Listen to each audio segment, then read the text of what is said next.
मैं सुभाष मिश्रा और आप देख रहे हैं तीसरी आंख न्यूज़ 24। आज हम चर्चा करेंगे सहारा इंडिया परिवार की। सहारा इंडिया परिवार नाम तो सहारा है, लेकिन कितने लोगों को बेरोजगार करके और सहारा छीन के चला गया ये आप भी जानते हैं। लोगों के बच्चियों की शादियां टूट गई, कितने लोग बीमार हो गए और कितनों के इलाज के लिए पैसे नहीं बचे। हम शुरुआत करते हैं सहारा इंडिया परिवार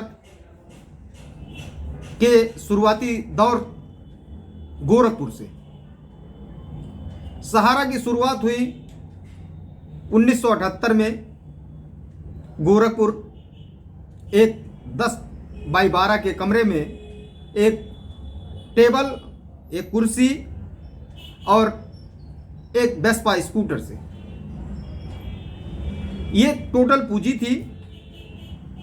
आज सहारा इंडिया परिवार हजारों करोड़ की पूंजी इकट्ठा कर चुका है और कितने लोगों को पैसा लेना है उससे, ये भी एक तथ्य है। तो आइए थोड़ी सी चर्चा कर लें और लोगों के दुख दर्द, लोगों की पीड़ा को थोड़ी समझने की कोशिश करें कि आखिर इस तरीके की कंपनियां कब तक लूटती रहेंगी, बैंकिंग सिस्टम कितना करप्ट होता रहेगा और जितना ही करप्ट होगा बैंकिंग सिस्टम, देश हमारा उतना ही पीछे जाएगा। तमाम बैंक आते हैं, सिर्फ सहारा इंडिया ही नहीं है, तमाम ऐसे बैंक आए जिन्होंने लोगों को 1 महीने, 2 महीने, 3 महीने पेमेंट दिया और कई हजार करोड़ रुपया लेके निकल गए। हिंदुस्तान है, यहाँ कुछ भी संभव है, कुछ भी हो सकता है। तो हम बात कर रहे थे सहारा इंडिया परिवार की। जैसा कि हमने आपसे बताया, सहारा इंडिया परिवार की स्थापना गोरखपुर में हुई 1978 में। इसके संस्थापक माननीय सुब्रत राय सहारा, जिनका जन्म गोरखपुर के एक गांव में हुआ, 30 साल की उम्र में उन्होंने शुरुआत की। 1948 में मात्र आज़ादी के 1 वर्ष के बाद ही उनका जन्म हो गया और 30 साल की उम्र जैसे ही उनकी हुई, गोरखपुर में उन्होंने सहारा इंडिया परिवार की नींव रखी। अब सहारा इंडिया परिवार लोगों को प्रलोभन देता गया, लोग जुड़ते गए। शुरुआती दौर बड़ी अच्छी थी, लोगों ने कमाया भी और गंवाया भी। कुछ लोग एजेंट बन के कमाए, कुछ कर्मचारी बने, कुछ अधिकारी बने। एक आंकड़ा है हमारे पास जिसमें कहा गया कि करीब 12 लाख कर्मचारी सहारा इंडिया परिवार में काम करते हैं। इसमें अधिकारियों का भी जिक्र है। अब बात कर्मचारियों की हुई तो ये शब्द भी अछूता नहीं रहना चाहिए, तथ्य भी रखना ही पड़ेगा कि कर्मचारियों ने भी आंदोलन किया, क्योंकि उनकी भी छटनी हो रही। सहारा इंडिया परिवार का हेडक्वार्टर लखनऊ में है। अगर आप हेडक्वार्टर के बाहर चले जाइए तो अंदर आपको नहीं जाने दिया जाएगा। बाय द वे, अगर अंदर पहुंच भी गए तो जिस कर्मचारी या जिस अधिकारी से आपको बात करनी है, वो गोलमोल जवाब देते हुए आपको बाहर कर देगा। जब सहारा इंडिया कंपनी की स्थापना हुई तो उसी के कुछ वर्षों बाद सहारा ने एक हॉस्पिटल भी लाया। अब इस पे हंसने की भी नौबत आ जाती है कि सहारा ने जब हॉस्पिटल लाया तो शायद उसको ये पता था, और क्रोध भी आता है। क्रोध इसलिए आता है कि सहारा इंडिया ने, और सहारा इंडिया की बात छोड़ दिए, माननीय सुब्रत राय ने हॉस्पिटल इसलिए लाया कि जिस दिन सहारा पैसा लोगों का लेके भगेगी, उस दिन लोग बीमार होंगे और इसी हॉस्पिटल में आएंगे। तो एक तो पहले पैसा ले लिया, दूसरा खेत बेचेंगे, घर बेचेंगे, कुछ भी करके इलाज तो कराएंगे ही, तो दूसरी तरफ से ऐसे लूटेंगे उनको। देश में चुनाव का माहौल है, 5-5 राज्यों में चुनाव हो रहे हैं। लेकिन किसी भी पार्टी के मैनिफेस्टो में सहारा इंडिया का कहीं जिक्र तक नहीं है, किसी ने जिक्र नहीं किया। हमारे मन में आया कि क्यों ना इस मुद्दे को छेड़ा जाए कि क्या ये पार्टियां सिर्फ अपने वोट को साधने में लगी हैं या आम जनमानस के मुद्दे को भी छेड़ेंगी। इनसे आम जनमानस का जो पैसा सहारा इंडिया में पड़ा हुआ है उस पर भी चर्चा होगी या नहीं होगी, और अगर नहीं हो रही है तो क्या इन पार्टियों का कोई लिंक है सहारा इंडिया परिवार से या सुब्रत राय सहारा से, जिसकी वजह से ये लोग इस मुद्दे से दूर हटना चाहते हैं। 4 करोड़ लोगों का पैसा है साहब, सहारा इंडिया परिवार में 4 करोड़ लोगों का पैसा है, ऊपर हो सकता है ये आंकड़ा। लोगों के भूखे मरने की नौबत आ गई, लोगों ने पेट काट के पैसा जमा किया सहारा इंडिया परिवार में।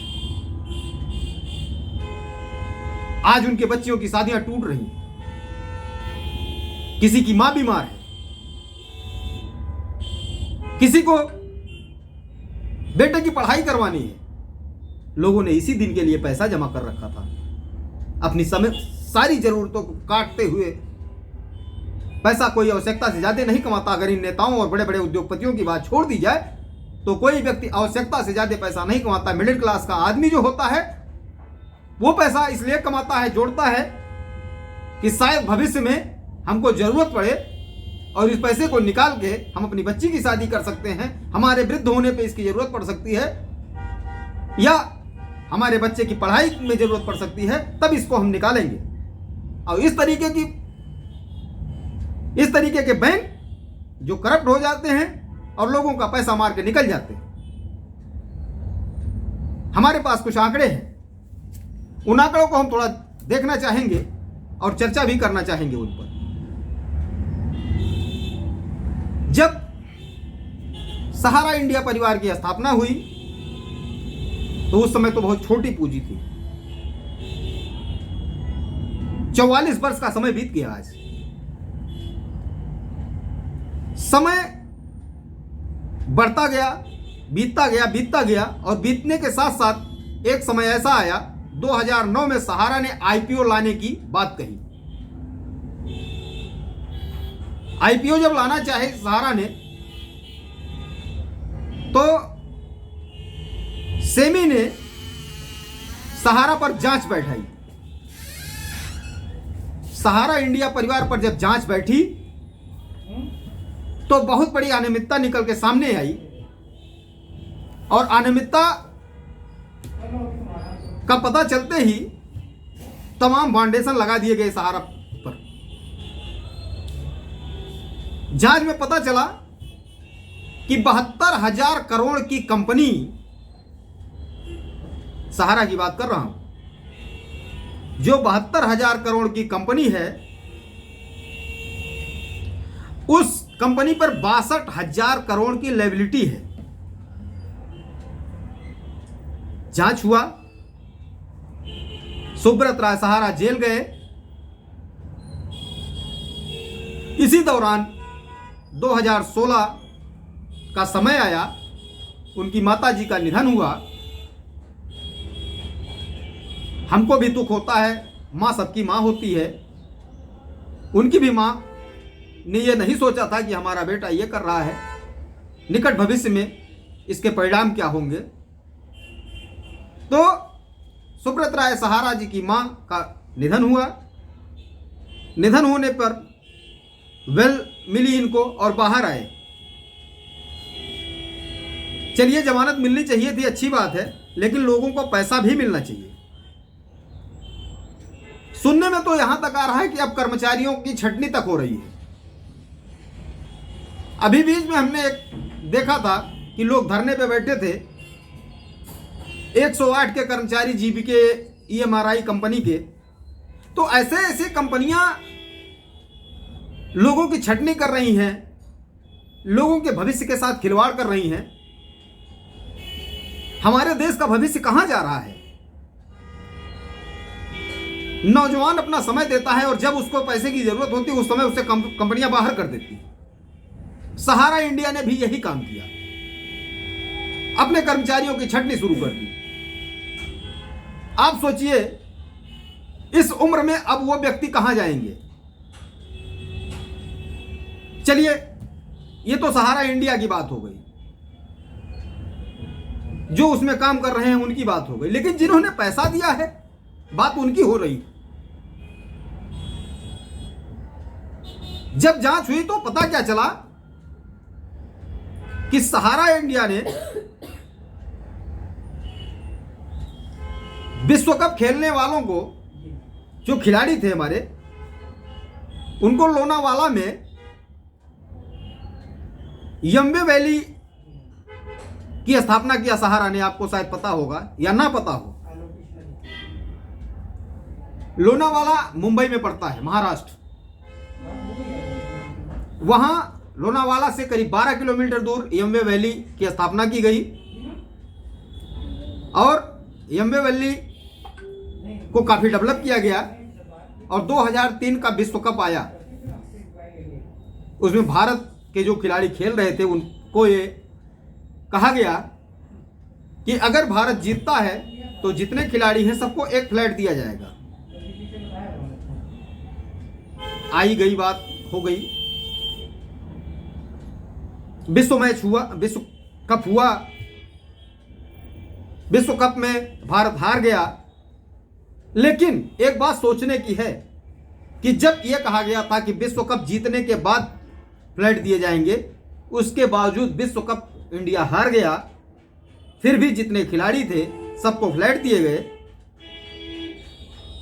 यह बात नहीं समझ में आई। एक तरफ सहारा कहता है कि जो हमने लिखा है उसको हम मानते हैं, दूसरी तरफ कहा जीतने पे मिलेंगे, हारने के बाद भी मिला, तो क्या यहां भी एक प्रश्न चिन्ह लगता है? क्या मैच फिक्स नहीं था? यह भी माना जा सकता है। खैर चलिए, मैच फिक्सिंग की बात हम नहीं कर रहे, हम तो बात कर रहे हैं लोगों के पैसे की। जो लोनावाला में फ्लैट दिए गए वो पैसा इन्हीं गरीबों का था। कंपनी ने इन लोगों के पैसे को उठा के एम्बी वैली का डेवलप किया और डेवलप करने के बाद क्रिकेटरों को मुफ्त में उपहार के रूप में बांट दिया गया। अब ये गरीब जाएं तो जाएं कहां? जितना ही आंकड़ा खुलता जाता है उतना कुछ ना कुछ दिखाई पड़ता है। कितने लोगों के रिश्ते टूट गए, उन रिश्तों की जिम्मेदारी कौन लेगा? कितने एजेंट बेचारे अपने घर को छोड़ के आज छुपे छुपे घूम रहे हैं, जिन्होंने एक समय दिया था सहारा इंडिया परिवार को और लोगों से पैसा लेके सहारा में जमा कराया कि आपका पैसा डबल होके मिलेगा, 3 गुना मिलेगा, 4 गुना मिलेगा, और लोगों ने उन पे विश्वास किया और अपना पैसा लगाया, लोगों का पैसा कलेक्ट किया और सहारा एक तरफ से माना जाए तो फरार हो गई। हालांकि बिल्डिंगें उसके भी आज बरकरार हैं, खड़ी हैं, सहारा के तमाम बड़े बड़े होल्डिंगें लगी हुई हैं, तमाम बोर्ड लगे हुए हैं, कर्मचारी उनमें आ रहे हैं। लेकिन जिन एजेंटों ने पैसा जमा कराया, कर्मचारी तो बैठे हुए हैं ऑफिसों में, उनको कोई नहीं पकड़ता है। जो एजेंट जमीन पे काम कर रहे थे, गांव गांव जाके, घर घर जाके लोगों को पैसा जमा करा रहे थे, लोग उनको जानते हैं।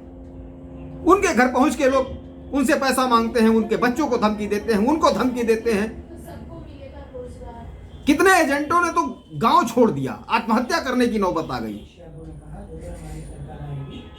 इतने बड़े बड़े ठेकेदार बैठे हैं राजनीति के, कोई राजनीति का ठेकेदार एक शब्द नहीं बोलना चाहता है कि सहारा इंडिया परिवार ने अगर लोगों का पैसा मारा है तो उनको मिलना भी चाहिए।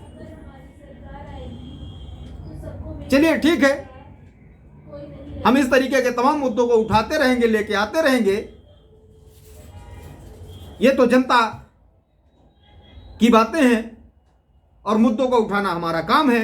हम कतई उठाएंगे और आपसे मुखातिब होते रहेंगे। इसी मुद्दे के साथ हम विदा लेते हैं। आप देख रहे थे सुभाष मिश्रा के साथ तीसरी आंख न्यूज़ 24। धन्यवाद।